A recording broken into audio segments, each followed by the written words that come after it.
because I think they're ferociously anti-North Korea. They think he's a bastion of the old military who fought against North Korea. But what they did was then they stormed the courthouse and smashed up part of the building, and 90 people were arrested. And yet, on the Palestine demonstration, which was supposed to be a demonstration, after all, and I've been criticizing this all along, that they've been organizing demonstrations from A to B like the grand old Duke of York. And it wears people down, march them to the top of the hill, march them down again, always to listen to the same speakers. And I become very critical of that, come to Hyde Park, march to the embassy, not to the embassy, but to nearby the embassy. And they've been ever so polite in agreeing to the terms. The police have said, do this, do that, don't do this, don't do that. And I don't think that, on the demonstrations, there were extremely rare to see any kind of arrest or violence or of any kind on these demonstrations. They've been exceptionally peaceful. In fact, so peaceful, you wonder what the hell they're doing. After all, thousands of people are killed, and then they're saying, well, and they march peacefully to listen to a few speakers once a month. Of course, there have been, and they're the same speakers, and there have been split-offs from that. At the beginning, in November 2022, was it 2022? 2023, sorry. We managed to organise one event where we got a lot of people up to speak. And that was, a big thing to get people up to speak who were Palestinians, who had suffered family losses and so on. Unfortunately, we haven't been able to, here's the man himself. We haven't been able to do that well. Do not comply. Well done. What time did you get out? 9 a.m. 9 a.m. Well, let's let Piers get up first of all and have a little speak. I'll just put some stuff. Oh, okay. You put those famous banners out. Okay. Oh, famous banner coming out. Oh no. Anyway, so the I'll put them up. I don't want to help. so when exactly the time when Netanyahu claims to be making a deal made by Trump, apparently that's what they say. Trump pushed it through. Trump forced it through. Trump demanded peace. At exactly this time, the British police, this cannot have happened accidentally, that they suddenly took this hard line approach. You cannot march to the BBC because it's apparently near a synagogue. Actually, it's nowhere near a synagogue. The nearest synagogue is in Great Portland Street, which is half a mile away from where the demonstration was going to. And the demonstration was going to start at the BBC and march to Whitehall or something like that. And then, unfortunately, a mistake was made by Stop the War Coalition, who are prone to make these mistakes because they constantly think that they can make a deal with the police about the route of a demonstration. And then they expected the police would make some agreement and eventually cave in if you write a load of emails to Parliament or you complain a bit. But the police decided, obviously, and this is the sinister element to it, there's obviously a powerful Zionist lobby inside the police force, at the top of the Home Office, even stronger apparently now than under Priti Patel. When she was screaming, these are hate marches taking place in London every week, still the police carried on permitting the hate marches, and the newspapers were full. How can you allow the hate march? How can you allow the hate march? But under Keir Starmer, something has changed. And even though they don't make their direct comments about this, in actual fact, and this is what we know from the Jeremy Corbyn saga, when they tried to remove Jeremy Corbyn week in, out, day out in his time in office, under the auspices that he's an anti-Semite, because once he turned around and said, our friends in Hamas at a meeting, or was it John McDonnell? One of them said something like that, and he attended some sort of funeral. Then they turn around and say, oh, he's an anti-Semite. Because unfortunately, John McDonnell and Jeremy Corbyn capitulated on one thing after another, and this led these people to become more and more offensive inside the Labour Party. The Labour Party is controlled, at least significantly, and on these external questions, by the Zionist lobby. who control through, was it Jewish Voice for Labour, is it, or what's it called? Is it Jewish? No, not Jewish. Jewish Voice for Labour is the left-wing one. Sorry, an Labour Friends of Israel. Sorry, Jewish Voice for Labour is not a bad one. Jewish Voice for Labour is a good one. They march for the demonstrations, and actually many people have been arrested. Many of those arrested have been Jewish activists. That's the thing, they target them. They were the ones targeted in the Labour Party, and they're the ones being targeted now. I think there's one called Yale. Purging of Jews in the history of the Labour, or in history. There's a woman, I believe her name is Yale. I met her at a meeting some weeks ago, and I've seen her around on various demonstrations. She keeps being arrested. She was arrested a couple of days ago, arrested about a week ago. They just keep going around and arrest, and she's Jewish, a Jewish activist fighting against Zionism. Defenders against that's right. That's what because you see, amongst the Jews, there've always been divisions between pro-establishment figures and anti-establishment figures. And there's that film I sent you ages ago. These people made a film about Karl Marx and Israel and the Jews and that sort of thing, in which I feature, in which. Clearly there are many people in Israel, Jewish people in Israel, certainly before October the 7th, many who are opposed to the Israeli state or in favor of democracy for the Palestinians and the Jews, equal rights for the Palestinians and the Jews. And unfortunately, they lost out, or they've lost out since October the 7th in particular. They began to swing behind the Israeli state. But I think that's whittling away now. It's whittling away now. Yes. So my understanding of the situation of Israel pre the October 7th, what do you call it, false flag, I'd say, is that the Netanyahu regime was on the teetering on the brink, and this saved them. And it's like any sort of charlatan government. Well, yeah, absolutely. And they just use the excuse of war to silence and destroy their critics, and that's exactly what happened here. Have you all seen the BB Files? There's this film that's come out. You can find it on the internet, the BB Files, and it's a documentary explaining that Netanyahu requires the war, needs the war to stay in power because he's facing corruption charges, multiple corruption charges, and he'll go to prison. And therefore, this idea that they've achieved a ceasefire and peace now, I think is a misnomer. It's extremely unlikely that they will achieve peace. It's a temporary thing, in all probability, a temporary thing, while Donald Trump has a transition to make himself look good. But when Netanyahu feels threatened again, then he will launch a new offensive. And he said this morning that when he launches an offensive, it will be with the backing of America.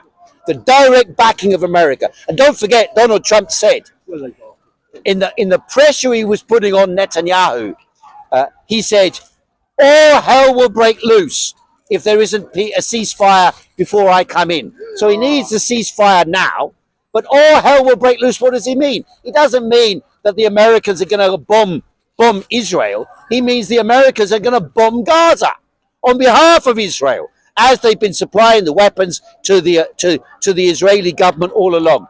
And this withdrawal, I mean, there's a parallel. I don't want to draw it too far, but there's a parallel with this madness in London of the last few days. They created this zone, basically from Portland Place, right down to Whitehall, where you're not allowed to go if you're pro-Palestinian. Because, as we pointed out earlier on, Piers here is not a supporter of Stop the War Coalition. He's not a supporter of the Palestine Solidarity Campaign in the actual organisation. And he didn't go to the demonstration that they were holding. He went on his own to BBC. And they were going down to Whitehall. And therefore the charge, because on the Metropolitan Police website it said, you will be arrested if you're supporting those events and going to those events and entering this area, which is madness in and of itself. Of course, unfortunately, John Rees, the leader of the Stop the War Coalition, I saw his video a little while ago, and he made some good points, but he's mistaken in what he said, because he said this is the first time that leaders of a demonstration have been arrested in Britain. Well, I seem to remember a couple of years ago, during the anti-lockdown protest, one person after another would be arrested. Even entering Hyde Park we'd be arrested. And so you got to put it in context what's been going on. Surveillance state apparatus, the Zionist lobby, control over the population, surveillance of the population. What's the problem now? Come on now. What's the problem? Have a little bit of coordination when you do protests, don't you? You can't just have all chaos. On the contrary, you need to have demonstrations Of course. that have spontaneity to them, rather than just being orchestrated campaigns. Because otherwise, if you want to outstrip the police, there's no way of doing it if you agree a route with them and you behave the way they want. Okay, so let's say Where we defeated the police was, and even in the anti-lockdown protest there was trouble with that, but where we defeated them was here in Hyde Park. we're leading the revolution. Because in Hyde Park, well, we did succeed in defeating the police on 3 occasions in Hyde Park. And that's because when you come into Hyde Park, it's open terrain. And there's no difference between the protester and the non-protester. So they should have said, Stop the War Coalition should have said, we will gather in central London, anywhere between Kensington Gardens, where the Israeli embassy is, and the City of London. We will gather anywhere between that area and between Finchley and Brixton. Anyone who comes on the demonstration, come into that area.